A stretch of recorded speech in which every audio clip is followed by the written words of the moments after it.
Some people in Park Slope, Brooklyn are really upset because they can't go to their neighborhood bar with their dogs anymore. It's all because of health department rules that patrons say shouldn't even apply in this case. Stacy Delicat is live in Park Slope. Stacy, what's all the barking about going on there?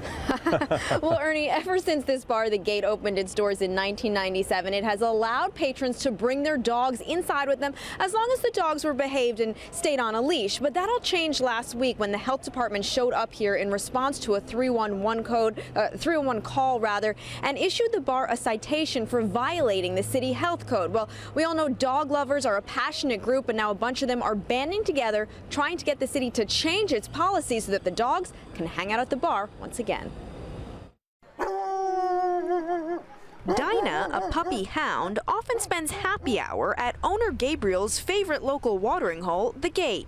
I used to bring her, a few times a week. The Gate on 5th Avenue in Park Slope is one of a number of New York City bars that allow and even encourage dogs to come inside with their owners.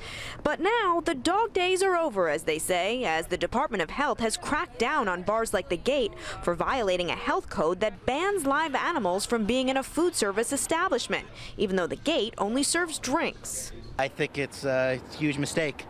They don't serve food.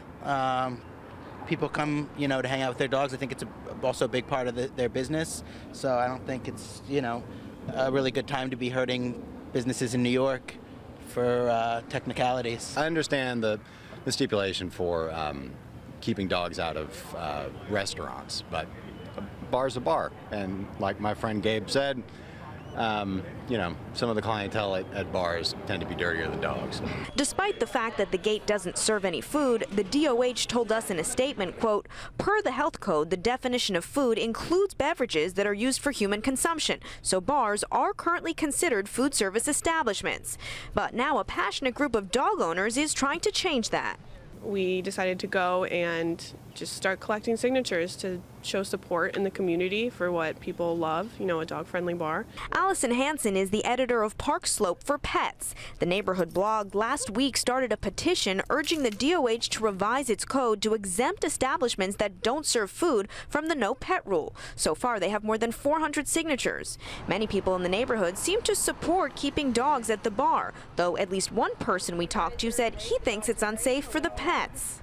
People getting drunk and stepping all over them. You gotta look out for the dogs' health and behavior too.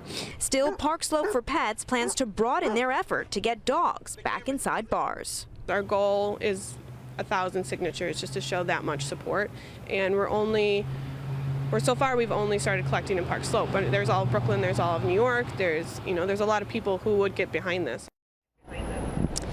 Well, the owner of The Gate is set to show up for a hearing on the matter later this month, at which point he'll find out whether or not he has to pay a fine in the matter. Meantime, the local community board, as well as a local city council person, is jumping on board supporting the bar and going to be working to change the city code to hopefully get dogs back at the bar. Live in Park Slope tonight, Ernie, back to you. All right, we'll watch for an update on that story. Thank you very much, Stacy.